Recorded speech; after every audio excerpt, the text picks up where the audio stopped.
નમસ્કાર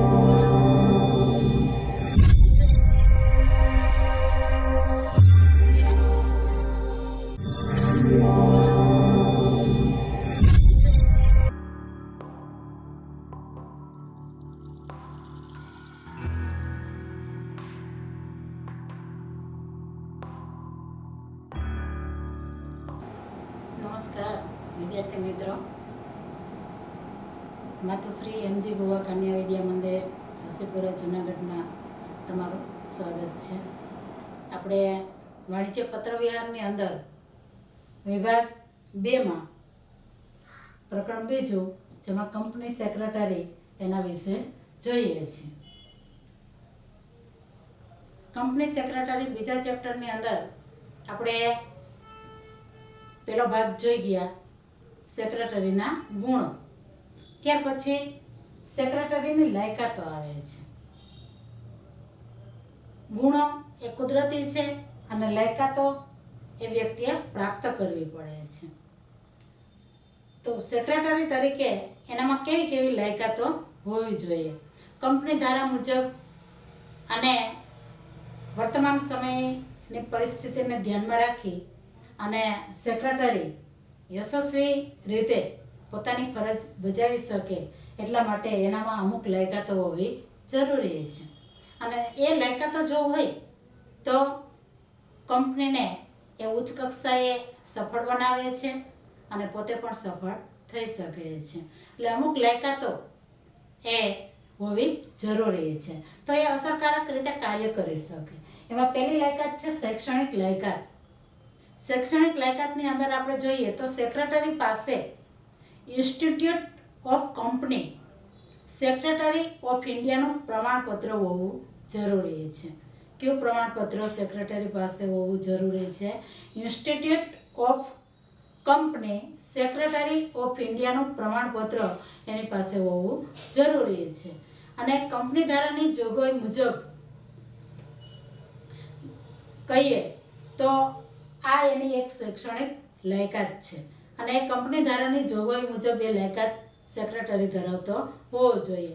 આ ઉપરાંત કાયદાની ડિગ્રીઓ પણ એને મેળવેલી હોવી જોઈએ, કારણ કે કંપનીની અંદર અનેક કરારો કરવાના છે, દસ્તાવેજો તૈયાર કરવાના છે, તો ત્યારે એમાં કાયદાની ડિગ્રી હોય તો એ વધુ સફળતાપૂર્વક કાર્ય કરી શકે. તો આ રીતે એની શૈક્ષણિક લાયકાત હોવી જોઈએ. બીજું છે હિસાબી વ્યવસ્થાનું જ્ઞાન. હિસાબી વ્યવસ્થાનું જ્ઞાન. કંપનીના હિસાબો વ્યવસ્થિત રખાય, કાયદા મુજબ રખાય અને સમયે એનું ઓડિટ થાય એ મહત્વની બાબત છે. અને હિસાબો વ્યવસ્થિત રાખવા, એનું ઓડિટ કરાવવું એ સેક્રેટરીની ફરજમાં પણ આવે છે, કારણ કે શેર હોલ્ડરો સમક્ષ વાર્ષિક હિસાબો એ ત્યારે જ રજૂ કરી શકે કે જ્યારે એનામાં આવું હિસાબી વ્યવસ્થાનું જ્ઞાન હોય. તો હિસાબી વ્યવસ્થાનું જ્ઞાન હોવું પણ જરૂરી છે. તો એ વાર્ષિક હિસાબો પણ સારી રીતે તૈયાર કરી શકે અને શેર હોલ્ડરો સમક્ષ રજૂ કરી શકે. એ રીતે કાર્યાલય સંચાલનનું જ્ઞાન. સેક્રેટરી એ કાર્યાલયનો મુખ્ય અધિકારી છે. કોને કયું કાર્ય ફાળવવું અને જુદા જુદા વિભાગો વચ્ચે સંકલન સાધવા માટે પણ એની પાસે કાર્યાલય સંચાલનનું જ્ઞાન એ જરૂરી છે, કારણ કે રોજબરોજના કાર્યોની અંદર જે કંઈ પ્રશ્નો ઊભા થતા હોય એ પ્રશ્નોનો ઉકેલ પણ જો એનામાં કાર્યાલય સંચાલનનું જ્ઞાન હોય તો સારી રીતે લઈ આવી શકે છે. તો જે કંઈ કાર્યાલયનો વિભાગ હોય એ કાર્યાલયની અંદર વ્યવસ્થિત રીતે કાર્ય થાય અને દરેકને એની શક્તિ પ્રમાણે, લાયકાત પ્રમાણે કાર્યની સોંપણી કરવામાં આવે તો કાર્યાલયનું કામ એ વ્યવસ્થિત રીતે થાય છે. એ રીતે સભા સંચાલનનું જ્ઞાન ચોથો પોઈન્ટ છે. સભા અનેક પ્રકારની કંપનીની અંદર એ ભરવાની થતી હોય, એનું સભાનું આયોજન કરવાનું થતું હોય છે. સંચાલક મંડળની સભા હોય, શેર હોલ્ડરોની સભા હોય, ડિબેન્ચર હોલ્ડરોની સભા હોય કે કોઈ લેણદારોની સભા હોય, એ દરેક સભાની અંદર સેક્રેટરીની કામગીરી એ ખૂબ જ મહત્વની હોય છે, કારણ કે સભા પહેલાં સભા દરમિયાન અને સભા પછી એમ દરેક તબક્કે સેક્રેટરીની કામગીરી યોગ્ય સમયે જો થાય તો સભાનું સંચાલન વ્યવસ્થિત રીતે થયું કહેવાય. સભા પહેલાં જેની સભા હોય એ દરેક સભ્યોને એની નોટિસ મોકલવી, એનો એજન્ડા તૈયાર કરવો. એજન્ડા તૈયાર કરવો એટલે એની અંદર કઈ કઈ બાબતોની ચર્ચા કરવાની છે, કયા કયા મુદ્દાઓની ચર્ચા કરવાની છે, કયા કરારો કરવાના છે, કયા ઠરાવો પસાર કરવાના છે. સંચાલક મંડળની સભા હોય તો એમાં ઠરાવ પસાર કરવાનો હોય. તો ટૂંકમાં જેની ચર્ચા એ સભાની અંદર કરવાની હોય એનો એજન્ડા તૈયાર કરવો, એની કાર્યસૂચિ જેને કહેવાય, એ સભાની અંદર કયા કયા કાર્યો કરવાના એ કાર્યસૂચિ. એ રીતે મિનિટ્સ લખવી. સભા દરમિયાન જે કંઈ ચર્ચા થાય એની નોંધ એ સેક્રેટરીએ રાખવાની હોય છે. કયા સભ્યો કેવી ચર્ચા કરે છે, કેવો નિર્ણય લેવાય છે અને સભા દરમિયાન કેવી વિચારણાઓ એ જુદા જુદા પક્ષકારો કરે છે એના અંગેની નોંધ કરવાની. સભા નોંધ જેને કહેવાય એ સભા નોંધ સેક્રેટરીએ કરવાની હોય છે.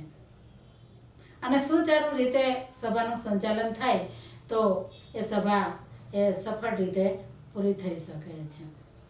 તો એ રીતે એની મિનિટ્સ લખવી અને ત્યાર પછી એની કોરમ પૂરી કરવી. કોરમ પૂરી કરવી એટલે સભા ભરવા અંગેના ચોક્કસ નિયમો હોય છે કે અમુક સભ્યો હોય તો જ સભા એ ભરી શકાય છે, એનું આયોજન થઈ શકે છે. ઓછામાં ઓછી કેટલી સભ્ય સંખ્યા હોવી જોઈએ એ કોરમ, એને કોરમ કહેવાય કે સભાની અંદર ઓછામાં ઓછી કેટલી સભ્ય સંખ્યા હોવી જોઈએ અને એટલી સંખ્યા આવે સભાની અંદર તો જ સભા એ આગળ વધી શકે છે.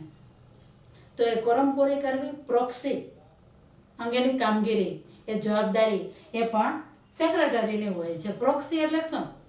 ધારો કે સભાની અંદર કાયદેસર રીતે જે સભ્યએ હાજરી આપવાની હોય એ સભ્ય હાજરી આપી શકે એમ નથી કોઈ કારણસર, તો ત્યારે એના બદલે અન્ય કોઈ વ્યક્તિની નિમણૂક કરવામાં આવેલી હોય એને પ્રોક્સી કહેવાય. તો આ બધી જવાબદારી પ્રોક્સી તરીકે કોની નિમણૂક કરવાની, કોણ છે, આ બધી જવાબદારી સેક્રેટરીની હોય છે. એટલે સભા સંચાલનનું પણ પૂરેપૂરું જ્ઞાન સેક્રેટરીમાં હોવું જોઈએ. શું કરવાનું છે સભાની અંદર, કઈ કઈ બાબતો મહત્વની છે. ત્યાર પછી 5મો પોઈન્ટ છે વિવિધ કાયદાઓનું જ્ઞાન. જે કંઈ આર્થિક, રાજકીય, સામાજિક જે કંઈ કાયદાઓ હોય એ કાયદા અંગેનું જ્ઞાન એ સેક્રેટરીને હોવું જરૂરી છે. કારણ કે આ બધું જ્ઞાન હોય તો કંપનીનું સંચાલન એ વધુ અસરકારક રીતે કરી શકે છે. ખાસ કરીને કેવા પ્રકારના કાયદાઓ? તો ભારતીય એક્ટ એટલે ભારતીય કરારનો કાયદો, એ રીતે સેબીનો કાયદો, સિક્યુરિટીઝ એન્ડ એક્સચેન્જ બોર્ડ, સેબીનો કાયદો, એ રીતે માલ વેચાણનો કાયદો, સ્ટેમ્પ ડ્યુટી અંગેનો કાયદો, પ્રોવિડન્ટ ફંડ અંગેનો કાયદો અને જામીનગીરી કરાર અંગેનો કાયદો. આવા અનેક પ્રકારના કાયદાઓ હોય છે. સર્વિસ ટેક્સ અંગેનો કાયદો. તો એ બધું ધારાકીય જ્ઞાન એને હોવું જરૂરી છે. કારણ કે આગળ જ આપણે જોઈ ગયા શૈક્ષણિક લાયકાતની અંદર કે એને કાયદાની ડિગ્રીઓ પણ મેળવેલી હોવી જોઈએ અને કાયદાની અંગેનું જ્ઞાન એનામાં હોય તો કંપનીને એ ભવિષ્યમાં આવનાર મુશ્કેલીઓથી દૂર રાખી શકે છે. કારણ કે કાયદા મુજબ જ કંપનીની અંદર સંચાલન થાય છે, વહીવટ થાય છે, કામગીરી થાય છે. એમાં કોઈ કાયદેસર રીતે ન થતું હોય એવું કંઈ બાબત જ નથી અને પરિણામે ભવિષ્યની અંદર જો કાયદેસર ન થતું હોય તો મુશ્કેલી ઊભી થઈ શકે. પણ કાયદાનું જ્ઞાન જો સેક્રેટરીને હોય તો એનાથી કંપનીને એ બચાવી શકે છે. ત્યાર પછીનો પોઈન્ટ છે આર્થિક અને રાજકીય પ્રવાહનું જ્ઞાન. આર્થિક અને રાજકીય પ્રવાહનું જ્ઞાન એ પણ સેક્રેટરીને હોવું જરૂરી છે. કારણ કે કંપની એ સમાજમાં અસ્તિત્વ ધરાવે છે અને સમાજનો એક ભાગ છે. ત્યારે સ્વાભાવિક છે કે સમાજના વિવિધ પક્ષકારો એ કંપની સાથે પણ જોડાયેલા હોય, સંકળાયેલા હોય. તો આવા સમયે વર્તમાન જે કંઈ પ્રવાહો છે એનાથી માહિતગાર રહેવું અને એનાથી વાકેફ થઈ અને સંચાલક મંડળને પણ એના અંગે જાણ કરવી અને માર્ગદર્શન આપવું એ સેક્રેટરીના ફરજમાં આવે છે. કારણ કે જો સેક્રેટરી વર્તમાન પ્રવાહોથી વાકેફ નહીં હોય તો જે કંઈ લાભદાયક પરિસ્થિતિનું નિર્માણ કરી શકે એમ હોય એ થઈ શકે નહીં. વર્તમાન પ્રવાહોથી પોતે વાકેફ થાય, માહિતગાર થાય અને સંચાલક મંડળને પણ માહિતગાર કરે અને જરૂરી માર્ગદર્શન પણ આપે અને એ રીતે કંપની માટે એક લાભદાયક પરિસ્થિતિનું નિર્માણ પોતે ધારે તો કરી શકે છે. અને આમ સમાજમાં પ્રવર્તમાન આર્થિક અને રાજકીય પ્રવાહો અંગેનું જ્ઞાન પણ એ સેક્રેટરીમાં હોવું જરૂરી છે. ત્યાર પછીનો પોઈન્ટ છે સાંપ્રત સમસ્યાઓનું જ્ઞાન. એટલે કે વર્તમાન સમયે જે કંઈ સમસ્યાઓ હોય એના અંગેનું જ્ઞાન અને એની શું અસર થશે, એનું પરિણામ કેવું આવશે, આના અંગેનું જ્ઞાન એ સેક્રેટરીમાં હોવું જરૂરી છે.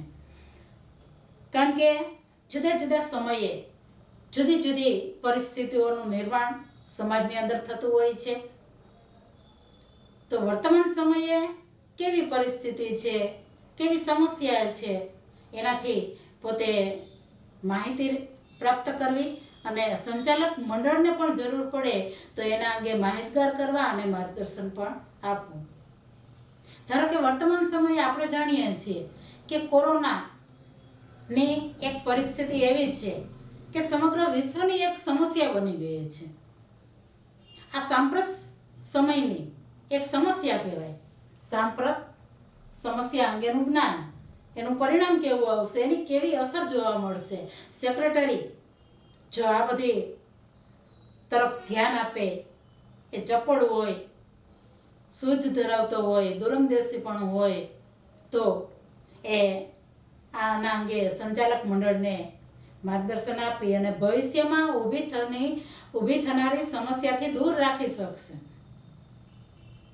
કોરોનાની જે કંઈ પરિસ્થિતિ છે, સમસ્યા છે વૈશ્વિક, એની જે કંઈ નિષેધક અસર થવાની હોય એનાથી સંચાલક મંડળને માહિતગાર કરી અને એ કંપનીને એનાથી બચાવી શકે. શું કરવાનું એના માટે, એનું કેવું પરિણામ આવશે, તો એનાથી અગાઉ પૂર્વ તૈયારી પણ કરે. ત્યાર પછીનો પોઈન્ટ છે અંગ્રેજી ભાષા પર પ્રભુત્વ અને બીજું અન્ય ભાષાઓનું પણ જ્ઞાન. કારણ કે આજે કંપનીની અંદર બધા જ પ્રકારના કામકાજો એ અંગ્રેજીમાં જ થાય છે. એટલા માટે અંગ્રેજી ભાષાનું જ્ઞાન સેક્રેટરીને હોવું જરૂરી છે. એનું પ્રભુત્વ હોવું જોઈએ. ખાલી જ્ઞાન જ હોય એટલું નહીં, પણ એની ઉપર એનું પ્રભુત્વ હોવું જોઈએ. અને સેક્રેટરીના કારણે એને જુદા જુદા ઘણા બધા પક્ષકારો સાથે કામગીરી કરવાની થતી હોય છે, પત્ર વ્યવહાર કરવાના થતા હોય છે. તો એ બધું અંગ્રેજીમાં જ એને કામગીરી કરવાની હોય છે. અને એ રીતે અંગ્રેજી ભાષામાં એને જો પ્રભુત્વ પ્રાપ્ત કર્યું હોય તો એ બધી કામગીરી એ બધું સફળતાપૂર્વક કરી શકે. અંગ્રેજીનું જ્ઞાન જો હોય, પ્રભુત્વ હોય તો બધી કામગીરી વધુ અસરકારક રીતે કરી શકશે. સારી રીતે નહીં, પણ વધુ અસરકારક રીતે કરી શકશે. અને આ ઉપરાંત કંપનીનો વધુ વિસ્તાર થાય, ભવિષ્યની અંદર કંપનીનો વધુ વિસ્તાર થાય તો ત્યારે વિદેશી વ્યાપાર સાથે પણ એને જોડાવાનું થાય. અને એટલા માટે વિદેશી ભાષાનું પણ જ્ઞાન એને હોવું જરૂરી છે. વિદેશ વ્યાપાર પણ કરવાનો થાય તો ત્યારે વિદેશી ભાષાનું પણ જ્ઞાન એને હોવું જરૂરી છે. કારણ કે વિદેશી ભાષાનું જ્ઞાન કંપની સેક્રેટરીને કરારો કરવામાં ખૂબ જ મદદરૂપ બને છે.